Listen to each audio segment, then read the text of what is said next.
Okay, right. So the way the next couple of weeks are going to go, yes.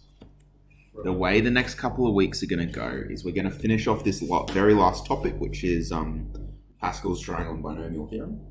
We're going to finish that off over maybe 2 lessons. Then I'm going to give you a lesson on revising probability because we've sort of gone through it quite quickly. Then I'm going to give you, I've got a practice exam for the real exam that we're going to go through. Probably spend about 2 lessons working through that one. Once we've done that, we're going to start Unit 2's work for maybe a week or so, maybe 2 weeks. And that'll take us to the end of week 5. Now, I'm working on the theory that we're going to be back at school everyone in week 6. We will then have week 6 as revision for your exam. We'll then also have the beginning of week 7 for revision for your exam. And then your exam will be in week 7, either Thursday or Friday lesson. Well, probably both actually. Yeah, it'll probably be Thursday and then Friday. So that's what the next couple of weeks look like. And after that exam, we'll get straight back into the Unit 2 work, trying to get that knocked over. Okay, so we are today looking at counting. So going right back to primary school. We're going to be counting very big numbers though, so that's why we've got the methods, because we're going to have some special formulas to try and figure out stuff. So, we're going to be talking about something called choice theory. I don't know. 51. So we're talking about choice theory. So this is kind of like, let's say Tyrone got up this morning and he looked at his wardrobe and he thought to himself, I have 5 really cool shirts to wear today. And I also have 3 really cool sets of pants. How many cool outfits can I make from those? That's kind of a basic idea. So you can see why it's sort of tied into probability, because there's going to be all these different possible outcomes. Okay. So, before we can understand choice theory, we really need to understand a factorial. So have you guys come across factorials before? Right. Emily, you probably would have earlier on, because you've already done this topic. Oh, maybe not. So a factorial is a number that is multiplied by every whole number smaller than itself. So if I say 5 factorial, factorial is that little exclamation mark. So 5 factorial would be equal to 5 times 4 times 3 times 2 times 1. It's page 51 on mine. Your pages are slightly different. So if I said 10 factorial, that would be 10 times 9 times 8 times 7 times 6, etc. So you can see up in my little horrible maths meme up the top right, guys on the board writing what's 3 times 4. His mate hangs up a sign saying 12 exclamation mark. He reads that as 12 factorial, which actually ends up being, geez, what is that? 479,001,600. Factorials get very big very quickly. So 12 factorial is already almost 500 million. So if you found like 20 factorial, that number's going to be absolutely huge. Okay, so we're going to write out and calculate 1 factorial. 1 factorial. How many whole numbers are smaller than 1? There aren't any. 1 is the lowest whole number. So that would just be equal to 1 multiplied by nothing, which is just equal to 1. 2 factorial.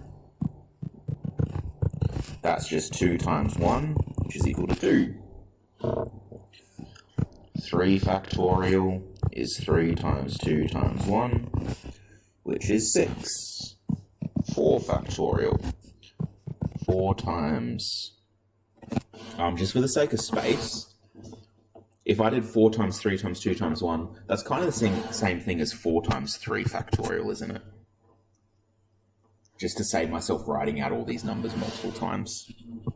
And we already know that 3 factorial is 6, so 4 times 6 is 24. 5 factorial, well that's just 5 times 4 factorial. 5 times 24 is, or 5 times 20 is 100, 5 times 4 is 20, 120. not 100% on my maths there, so let me just check. No, 120.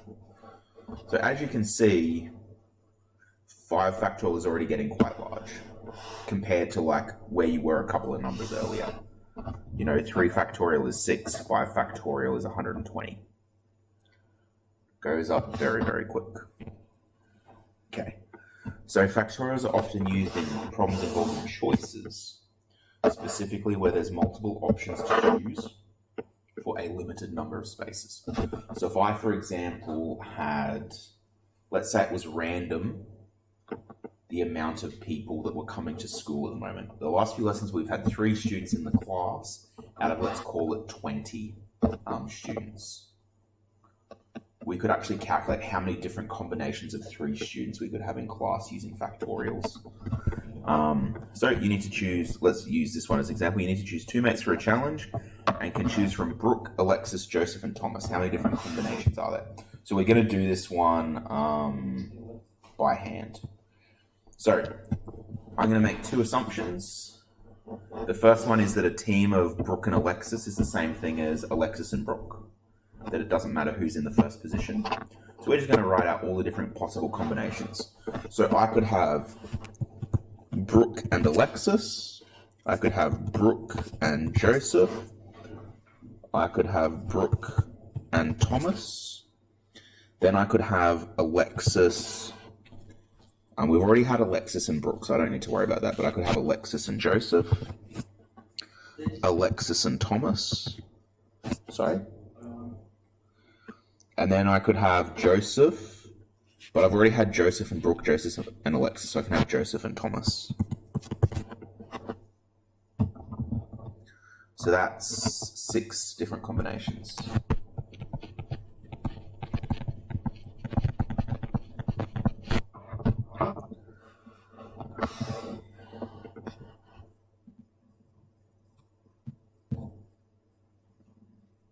Leave that up for a moment.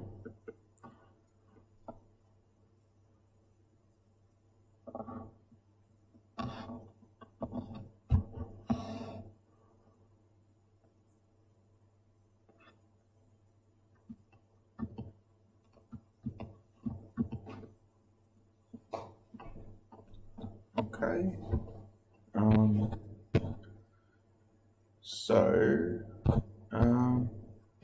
I have an interest here. We might come back to that. So, let's talk about the following. Factorials actually have an interesting thing that happens when you divide a factorial by a factorial. So if you have a big factorial divided by a little factorial. So 8 factorial, that is just 8 times 7 times 6 times 5 times 4 times 3 times 2 times 1. 5 factorial is 5 times 4 times 3 times 2 times 1. Can you see that if you cancel top and bottom, you're going to basically cancel all of that 5 factorial on the bottom and all of the matching ones on top. So 5 and 5, 4 and 4, 3 and 3, 2 and 2, 1 and 1, which leaves you with 8 times 7 times 6. It says find it. I think for you guys it says calculate. So let's calculate what that number actually is. 8 times 7 times 6, 336. So essentially, if we had 8 factorial divide 5 factorial, it's like you do the factorial, but only up to the number above whatever the division is. So we were divided by 5 factorial, so we ended up really having to do 8 times 7 times 6. If we were dividing 8 factorial by 7 factorial, that'd just be 8. So 8 would be the only thing left over. If we were doing 8 factorial divided by 4 factorial, we'd get 8 times 7 times 6 times 5, because everything else would cancel. When we choose objects where order is unimportant, it turns out we can use this rule, and I do believe this one is on your formula sheet. So, NCR is equal to n factorial divided by r factorial times by n minus r factorial. So that seems like quite a lot at the moment. N is the total number of options, r is the number of choices available, and we're going to use a different version here. So instead of saying NCR, we're going to have a little bracket with N at the top and R at the bottom. So those of you doing specialists have probably seen that because it's a form of vector notation. But this is the rule that we're going to be using quite a lot. So we're going to get quite comfy with this one and using that form of it as well, N over R in the brackets. So let's do that one we did before with Brooke, Alexis, Joseph, and Thomas. Now, what was our answer for that? 6? 6. So we're going to use our NCR rule. So I'm going to say what? NCR, which is the same thing as NR, is the same thing as N factorial divided by R factorial N minus R factorial. So if I'm not lying to you, we should get 6 here. Now, I know that N here, what's my total number of options?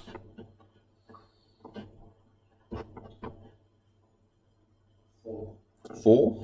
How many options can I choose? R is how many choices we have. No, that's how many options how many different combinations there are. When I say options, how many spots am I trying to fill? How many people in the team? 2. 2 people in the team, so R is 2. Yeah, because there's Brooke, Alexis, Joseph, Thomas. So that gives us, and that's C. We often say C for choose. So 4 choose 2 is equal to 4 factorial divided by 2 factorial times 4 minus 2 factorial. So straight away, oh, by the way, on your calculators, there's a factorial button somewhere. I can't see it straight away, which means it's probably in the math menu.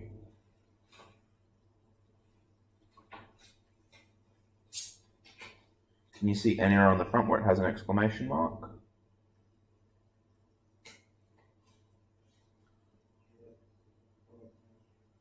Yeah, those ones have it on the front, I think.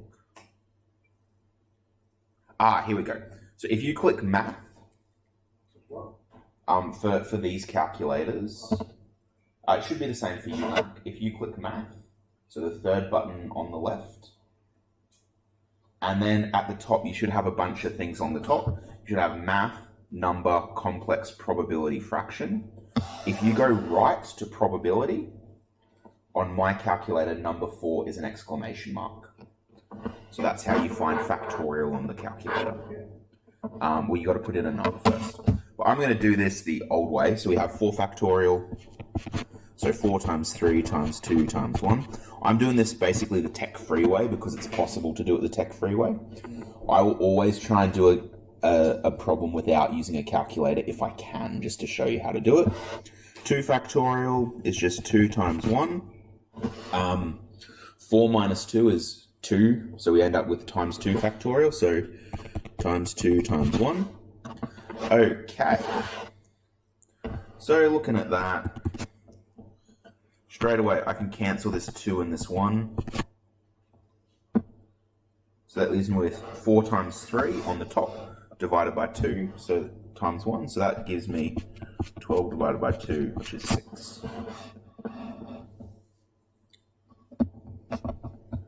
So, one thing I'll say straight away, was it necessarily much quicker to do it this way than it was to just write out the combinations?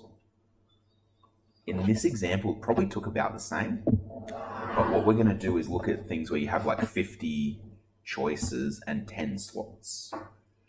Where if you had something like that, doing it in the calculator would be so much quicker than trying to list out thousands of different outcomes.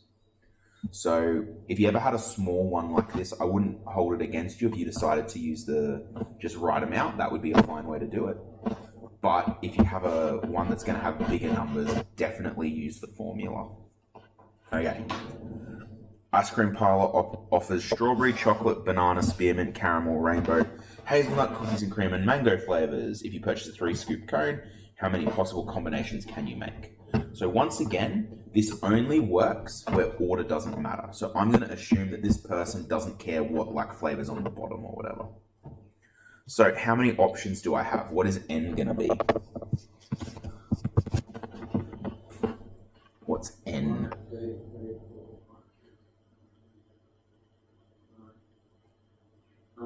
9?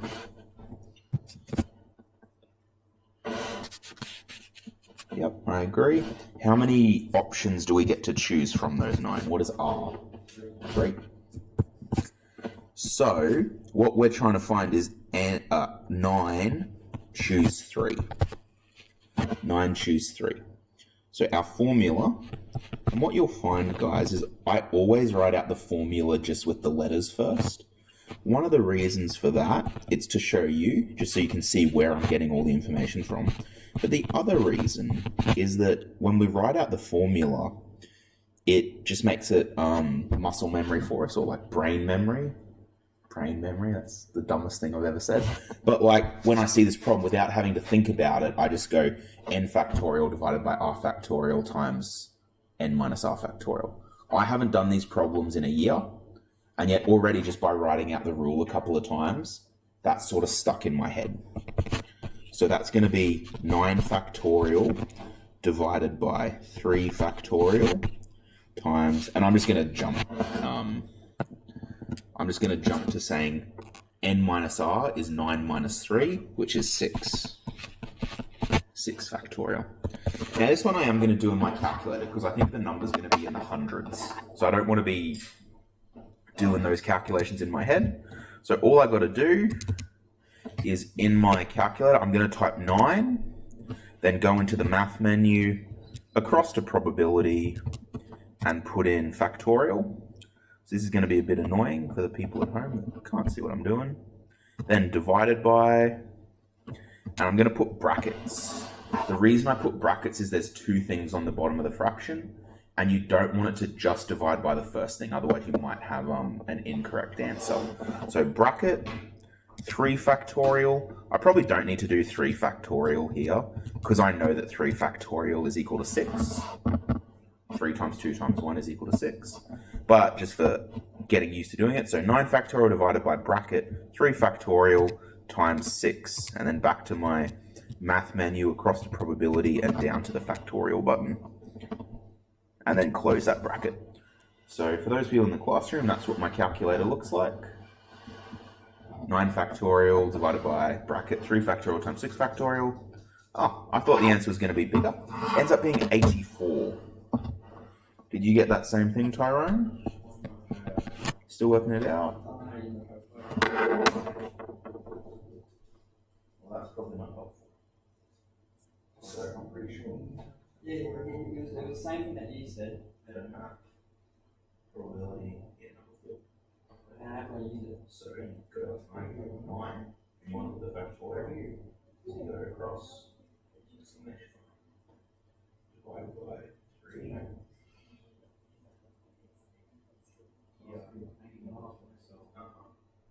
But it's easy than doing it out. You can also just press as well. Okay, so we get 84 for that. So that's just our it's called the combinations rule. So you did that recently in specialist, didn't you, Tyrone? Combination. Oh, that's Oscar. Yeah. Oh, wow, that's embarrassing. Sorry? And Nolina as well. Yeah. So those two have actually done quite a lot with combinations. They also do a variation of this where the order matters. So there's another formula as well for when the order matters. Doesn't matter for us now. Okay. We're going to apply this in a weird way. I'm kind of curious. I'm going to do a little side question here. Because let's say there are 3 students coming to class at the moment. So 3 students coming to class. Yeah, I got 85. That's the problem. I mean 84. 84. So 3 students coming to class. I'm not sure how many students are in this class at the moment. It was like 24 or something, but I think let's call it 20. So 20 students total. 20 does not start with a 3. There we go. 20 students total.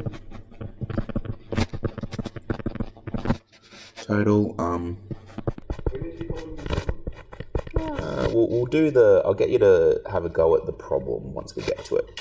So find all. Find not all, but find how many. Why can't I spell today or do anything? How many possible classes?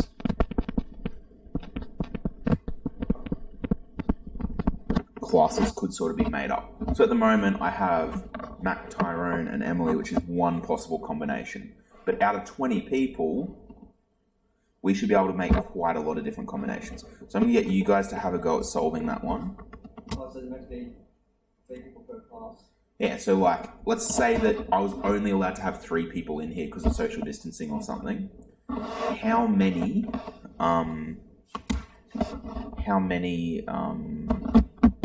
different combinations of math method students could we make? So, yep, so make up your rule, sub it in and solve. Sorry? Yeah, do it in your book.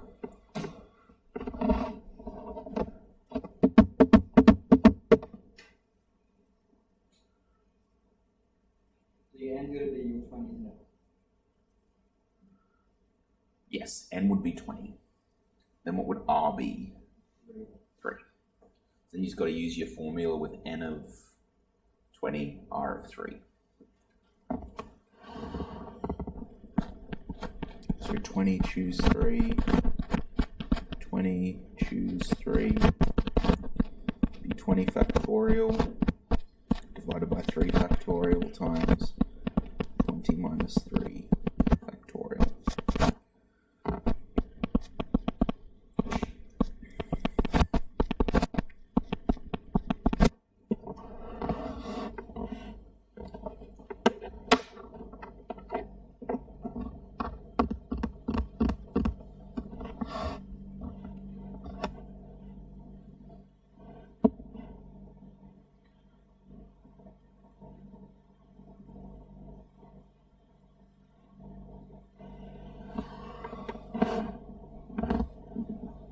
Questions like this you can actually solve without using the factorial button reasonably easy. So once you guys have an answer using factorial button, I'll show you how to do it the other way. You can probably figure out how to do it the other way, but we'll show it both ways. You can put that straight into your calculator as it appears there. Just making sure to put brackets around that bottom bit. Otherwise, depending on the way your calculator calculates it, some brands will get the right answer, some brands won't.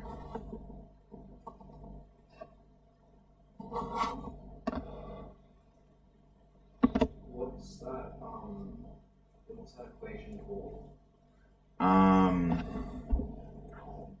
Combination formula or something. Hold up, let me see what it's under in your what's it called? Formula sheet. Because it should be in your formula sheet. Just hold up.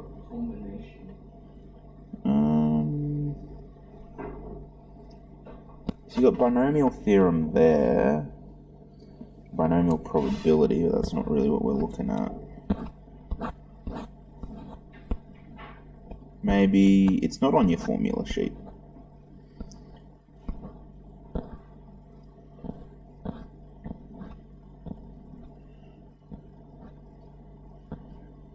Yeah, okay, that's not on your formula sheet. It has that notation of n choose 1, n choose r, but it doesn't actually break down how to solve that. So this is going to be one that you have to remember. Yeah, so I'll find all the formula sheets that give us for exams. Don't actually know the formulas that we want. It's weird. We often give you the hard to remember formulas. Like if there's lots of finicky bits and pieces, we often give that to you, but also sometimes not. So what did you say the answer was, Mac? I got 1,140. 1,140. So I'll show you the way you could have done this without using the factorial button. Just think back to what I said before. we have 20 factorial divided by 17 factorial. I can sort of cancel that 17 factorial with the top. If I cancelled 17 factorial away, I'd be left with 20 times 19 times 18 on the top, and I'd be left with 3 factorial on the bottom. And 3 factorial I know is 3 times 2 times 1, which is 6.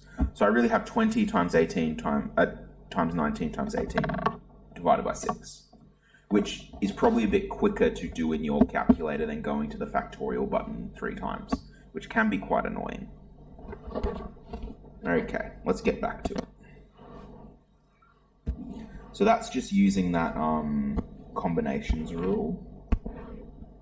It's going to let me scroll up the screen soon. There we go. Okay, so what we're going to jump to now is the binomial theorem. So you may remember, and we did some of it last term, when you're expanding brackets that have a power above it. So if you have squared, if you had x plus 2 squared, that's the same thing as x squared plus 4x plus 9. And we used that notion when we were doing completing the square. So what I'm going to do here is we're just going to do a little bit of an investigation on if we have that a plus b bracket squared, if we have it cubed, and if we have it to the power of 4, what happens? So when we get to the 4, that's going to be really annoying to write out, but there we go. So a plus b squared, well, that's just a plus b, use our, what do you guys call it, fireworks? That gives us a squared plus ab plus ab plus b squared, which gives us a squared plus 2ab plus b squared. So because I know where this is going, I'm just going to point out some things to you. And we'll see if this pattern continues. You see my first term, it has an a raised to the highest power, which is a 2, because that's what the bracket had above it. So the highest power here is a 2. So an a raised to the highest power, there's no b term here, and the coefficient is 1. The number in front of that is 1. Does that make sense, guys? We have an a to the power of 2, we don't have a b, and the coefficient is 1. If we go across 1, there's an a to what power? What little number is invisible above the a in the power spot? 1. And the same with the b. A and b both have a power of 1. And this time the coefficient's 2. Then if you go to the next term along, we have b squared. So this time we have b to the power of 2. We have a, no a term, and the coefficient is 1. If there's no a term, could I technically put an a there? Could I put like an a there and give it a power? And it would not change the value of it? I could. If I could say a to the power of 0, because what's a to the power of 0? 1. So I'm just timesing it by 1. So if I did that, can you see that you have a squared, then the next term has an a1, then the last term has an a0. So it goes squared, 1, 0. Alternatively, if you go backwards, b does the same thing. It has squared at the end, has a power of 1 there, and it has a power of 0 in the first term. What we're going to see is that's a pattern that happens in all of these. Your a term will always be to the highest power. The next term it'll be 1 less, 1 less, 1 less, and at the very end it'll have a power of 0. The same with b. I'm going to get rid of these because it's going to be very confusing to look back on.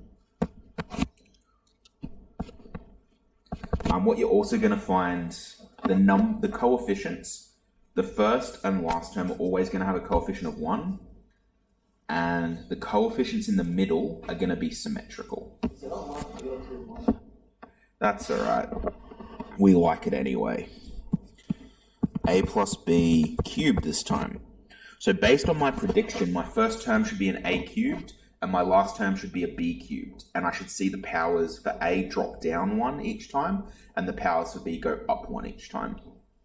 So that's the same as a plus b, a plus b, a plus b. Now I'm going to cheat here because I'm going to expand these first two brackets out, but I've already done that. I did that up in that first step. I already know that a plus b times a plus b is a squared plus 2ab plus b squared. So I'm just going to sub that in here.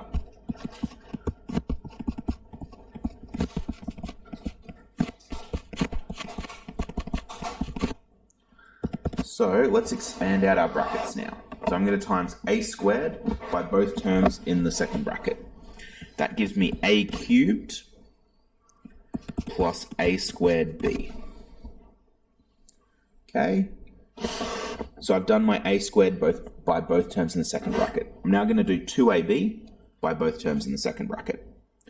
Plus 2a squared b plus 2ab squared. So 2ab times a, 2ab times b. Then I'm going to do my last term b squared by both terms in the second bracket. So that gives me a times b squared plus b cubed. So I need to collect like terms. How many a cubed terms are there?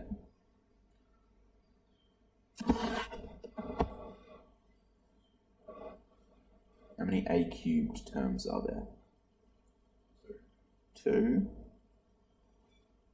There's 2 cubed terms, but there's just one. So it can't, there's no like terms for it, so it's going to stay by itself, a cubed. Now, my next one is a squared b. How many terms have the variables a squared and b in that combination, a squared b? I've got one here, and then the next one as well, a squared b. So I have 1 a squared b here, 2 a squared b here. If I add them together, how many a squared b's do I have?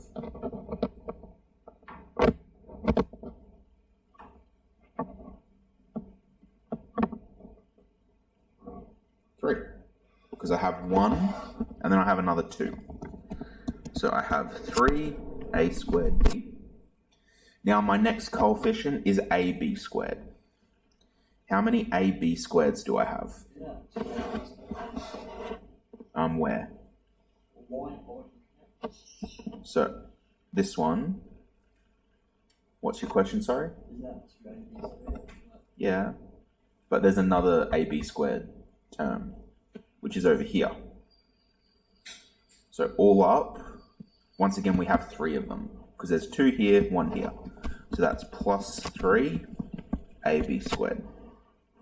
And then at the end we just have b cubed by itself. Okay, do we see our pattern happening? A cubed, a squared, a, no a. No b, b, b squared, b cubed. And look at the coefficients. The end coefficients have 1, and then the ones in the middle are symmetrical. They both have the same coefficient. And that's the pattern that we're going to see. Okay, we're going to do a trickier one now with a plus b to the power of 4. This one's going to be a bit of a nightmare to expand. What I'm going to do is just say a times b times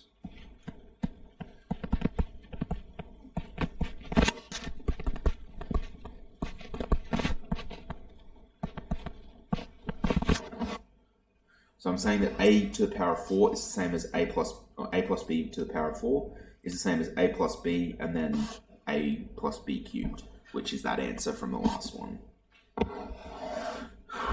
Okay. Now, using fireworks, a times a cubed is a4 plus a times 3a cubed b. Oh, sorry, that's a squared, not a cubed. A times 3a squared b would just be 3a cubed b plus a times 3a b squared would be 3a squared b squared plus a times b cubed would be a b cubed. Okay, so that's a multiplied by that second bracket. Now you just got to do b times by that second bracket. Plus b times a cubed would be a cubed b plus b times 3a squared b would be 3a squared b squared plus b times 3ab squared would be 3ab cubed. B times b cubed would be b to the power of 4.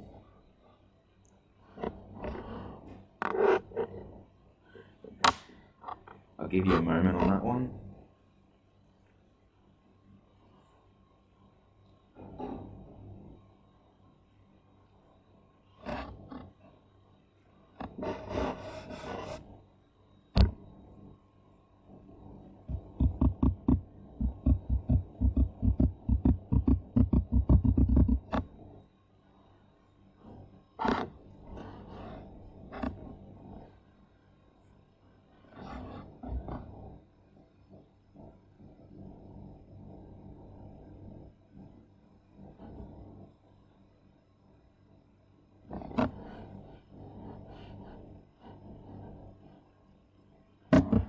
Goodness, this lesson's flying. We only have like 15. Oh no, we've got half an hour, so plenty more time for maths. What's the last number? B4. That is a B. Does look a bit like a 6. Let me fix it up.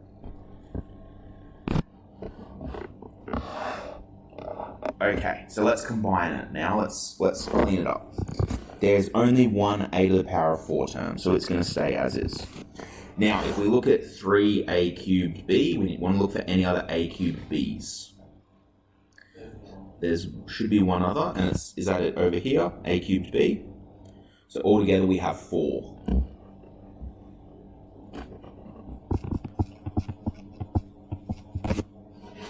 Okay. Next, we want to look for 3a squared b squareds, or a squared b squareds. There should be 2. 3a squared b squared and another 3a squared b squared, which gives us plus 6a squared b squared. Plus, we've done a squared b squared, now we want ab cubed. I've got ab cubed here, and I've got a 3ab cubed here. Add them together for 4.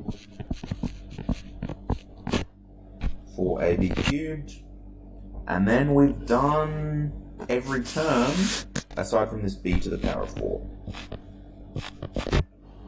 B to the power of 4. So if you expand out a set of brackets, a plus b to the power of 4, this is your answer. Now let's check, does it follow that pattern I said?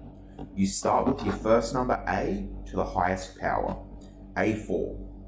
The next term, a3, a2, a to the power of 1, a to the power of 0. Yep. b0, b1, b2, b3, b4. Yep. And are our coefficients symmetrical? So here you have 1a, at the end you have 1b. The next terms in the middle are both 4. What you may notice as well, guys, is that second term always has a coefficient the same as the power. And that's always going to be the case. So we have 4, and then we have in the middle by itself a 6, but that's all right. You'll see why those numbers happen when we look at Pascal's triangle in a moment, I think. Yeah, in a moment. Here we are. Can you see, if we just look at the coefficients, so, okay, I'll jump back to that. This is what Pascal's triangle is. You can see it at the bottom of your page. The triangle on the top row is a 1. On the next row, there's 2 1s. Now, after the second row, the way you calculate every other row is each number you get by adding up the 2 numbers above it. So this one here, there's only 1 number above it, so it becomes 1. So 1. This 2, it has a 1 and a 1 above it, so that's how you get 2. 1 plus 1 is 2. Then this one on the end, it only has a 1 above it, so it's a 1. Your 1s on the edge are always going to be a 1. On the next row, 1, it only has a 1 above it. 3, because it has a 1 and a 2 above it, it becomes a 3. 1 and a 2 above it, it's a 3. 1. 1, 4, 6, 4, 1. Now I'm going to stop it there. I'm going to just highlight this little section. if sometimes you see Pascal's triangle, and along the side it'll label the rows. So the one where it's just 1 is row 0, row 1, row 2, 3, 4. I'm going to look at rows 2, 3, and 4. So row 1 has 1, 2, 1. I'm just going to go back up, and remember this is row 2. Let's look at our squared one and look at the coefficients. 1, 2, 1. So in row 2, the numbers in Pascal's triangle were 1, 2, and 1. When we squared something, we got the coefficients of terms, 1, 2, 1. In row 3 of Pascal's triangle, we have 1, 3, 3, 1. Let's have a look at our cubed. 1, 3, 3, 1. And then row 4, 1, 4, 6, 4, 1.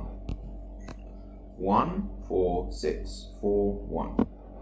So basically, what this tells me, if I have Pascal's triangle, so this is row 5, 6, 7, 8, 9, 10. So this is the 10th row. If I wanted to do a plus b to the power of 10, I'm not going to do the whole thing, but this is the way this would expand. So we have two things in mind. It follows Pascal's triangle for the coefficients, and the power, it starts with the first number to the highest power and the second number to the lowest power. So my first number would be a to the 10. My next number, the coefficient would be 10. A would drop down one power, a to the 9, and then it would be b just to the power of 1. My next term would be 45. A would drop down one power to 8, b would drop down, rise one power to 2. My next term would be 120. Oh, whoops, sorry, not plus. A7, B3. One way to notice if you've ever made a mistake, the powers of A and B should always add to whatever number your brackets is to. So over here we have A to the power of 10, B to the power of 0. A to the power of 9, B to the power of 1. 8 and 2, 7 and 3. The next one would be 6 and 4. Yeah, I should probably actually read out this stuff. So the pattern is each number is the sum of the numbers above it, with ones on the edges. It's first discovered by this guy called Pascal, who's a French dude. If you take probably Pascal, another mathematician called Gauss, and then another one called Weierstrass, who was a German. Between those three, like 90% of like mathematics after like the 1800s was invented by those three dudes. They were very, very clever.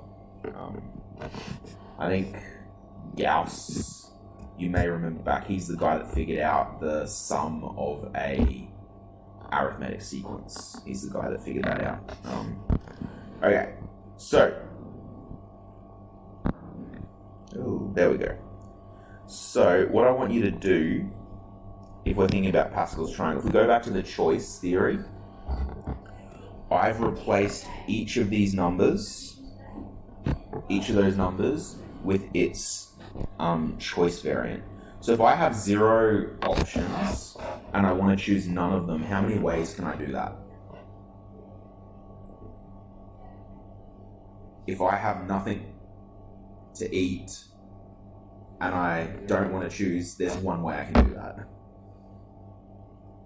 If I have, so that's 0, choose 0. On the next row, if I have one thing and I don't want to choose anything, how many ways can I do that? 1. If I have one thing and I want to choose one thing, how many ways can I do it? 1. Okay, if I have 2 things and I want to choose none of them, how many ways can I do it? 1. If I have 2 things and I want to choose one of them, how many ways can I do it? 2, because I've got 2 options. If I have 2 shirts, there's 2 different shirts I want them. If I have 2 things and I want to choose both of them, how many ways can I do that? 1. Because I've got to choose both of them. We're assuming order doesn't matter, remember. So if I have like, let's say, let's I don't know, I'm hungry, so I'm going to talk about food here.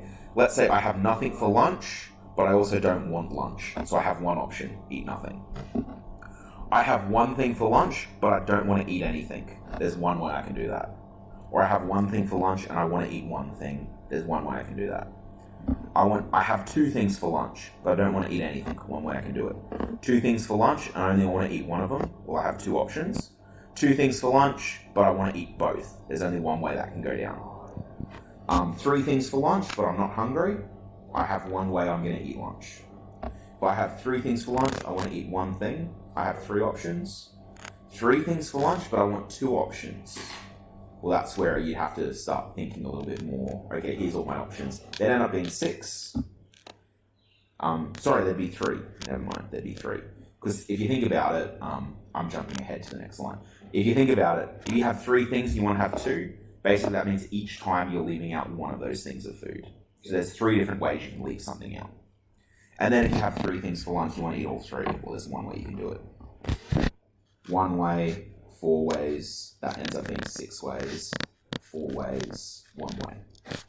So Pascal's triangle, what I'm trying to make out here, it reflects choice theory. So you don't need to, well, we made the link that Pascal's triangle matches up with binomial expansion, but what we're working towards is a rule for, like, if I had a plus b to the power of 50, how would I then solve it? Because I don't want to do Pascal's triangle to 50 rows. That's too difficult. It's too time consuming. Okay. Yeah, so this does look a little bit confusing. So let's use Pascal's triangle to find a plus b to the power of 5. So what I'm going to say is that I'm going to cheat a little bit. I'm going to say, okay, a plus b to the power of 5. We've established that the coefficient is just going to be whatever's in this row. This is row 5 because it's got 5 at the top. So that would just be 5 choose 0. For my first term, what are the powers of my a and b going to be? So what power is a going to be, Tyrone? The first term.